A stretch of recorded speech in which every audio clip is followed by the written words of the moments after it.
في حي هادي في أطراف القاهرة كان في فيلا كبيرة لعيلة معروفة ومرموقة في المجتمع، عيلة الشكري اللي كانوا بيعيشوا حياة مترفهة جدا مليانة شياكة ورفاهية.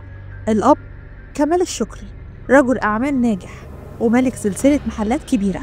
الأم ليلى كانت ست بيت راقية رقيقة جدا متفرغة لأولادها. عندهم بنتين مروة وشروق، ملايكة بمعنى الكلمة. الحي كان متعود على الهدوء، لكن في يوم الدنيا اتقلبت كلها. السكان قاموا من النوم على أصوات عربيات الإسعاف والشرطة اللي ملت المكان. فيلا الشكري اتقلبت موقع جريمة بشعة.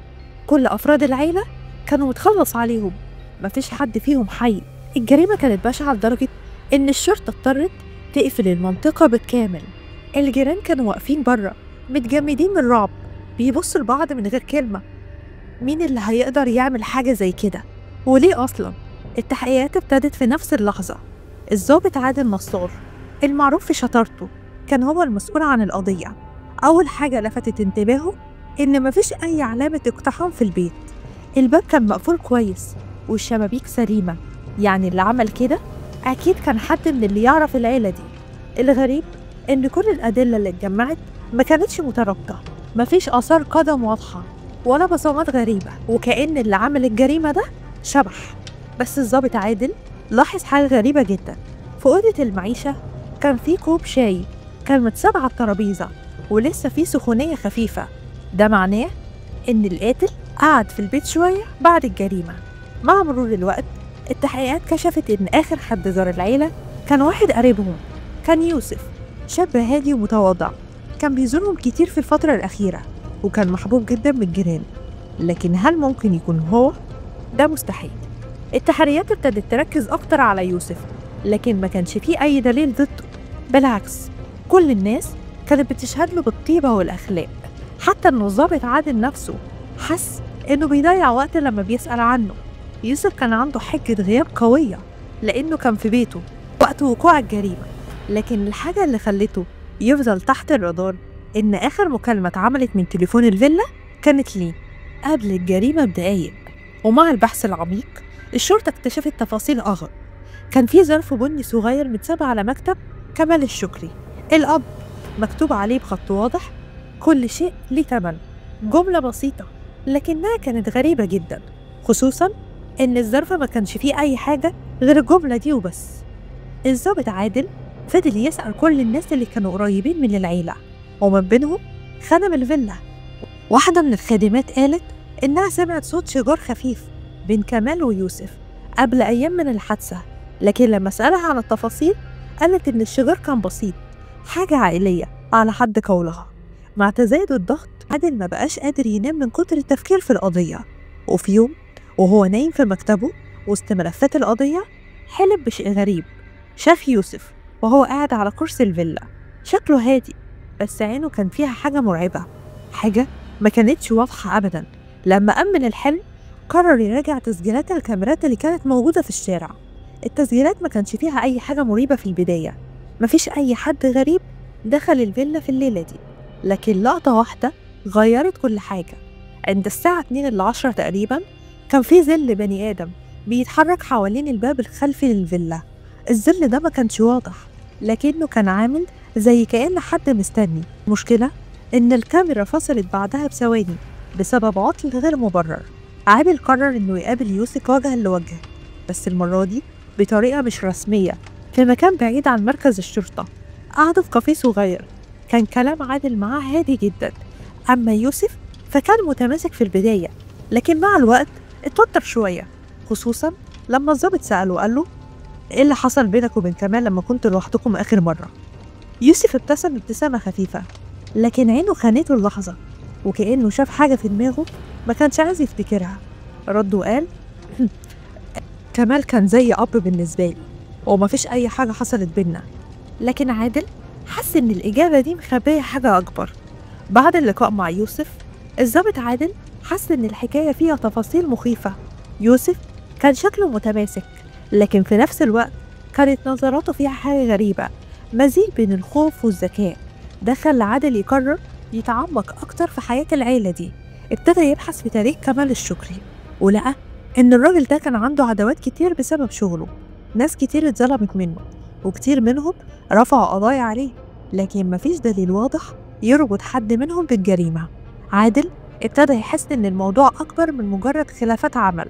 في نفس الوقت حد من رجالة الشرطة لقى حاجة مريبة في الفيلا، مذكرات صغيرة كانت متخبية تحت الأرضية في أوضة النوم الرئيسية.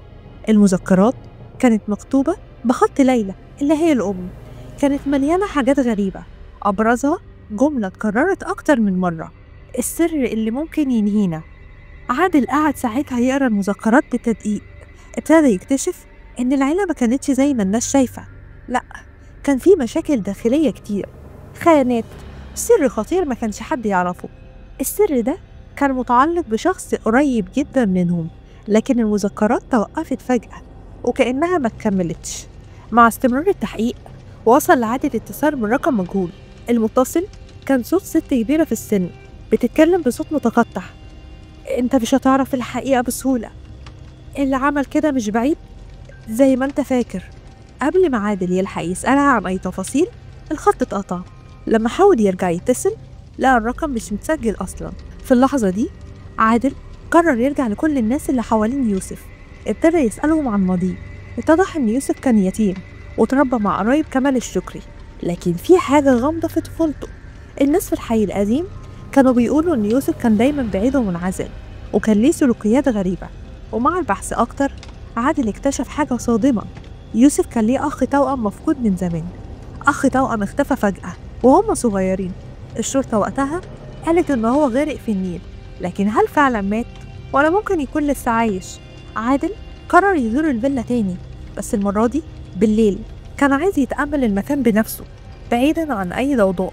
وهو بيدور في أوضة المعيشة لاحظ حاجة جديدة: صورة قديمة للعيلة كانت متعلقة على الحيطة. في الصورة يوسف كان واقف جنب كمال، لكن كان باين عليه إنه مش مرتاح وكأنه بيخفي حاجة ورا وشه المبتسم.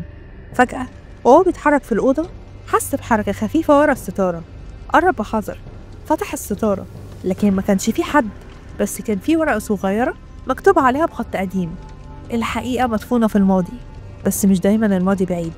الورقة دي كانت بمثابة مفتاح جديد لعادل.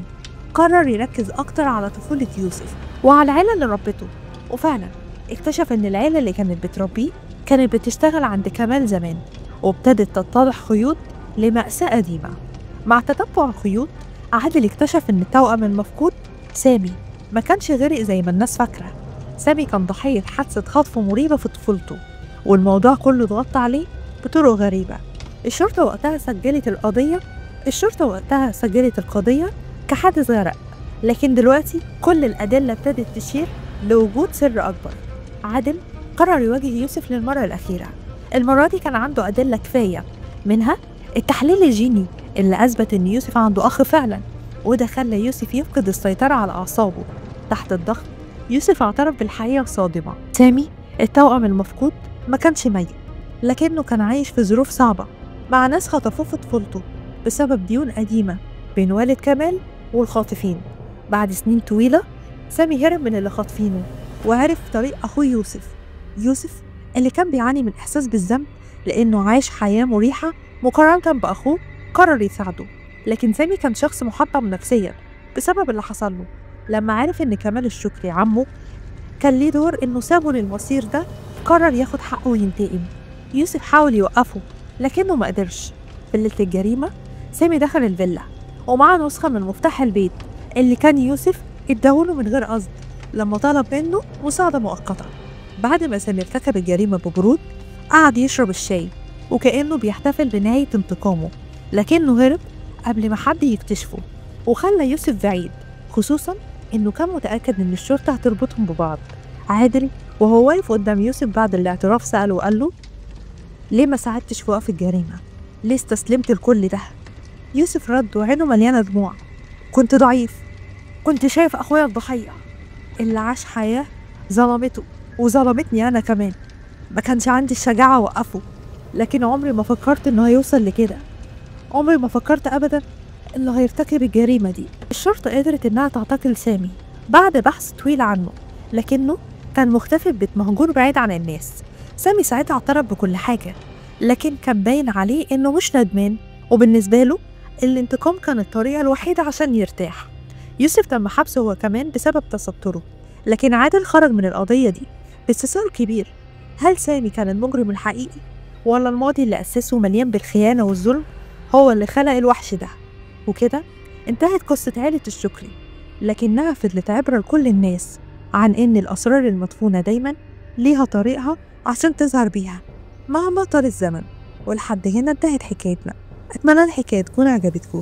ما تنسوش اللايك على الفيديو، الاشتراك في القناة، يا ريت تتأكدوا انكم فاعلين الجرس على الكل عشان يوصل لكم إشعار أول ما ننزل الجديد.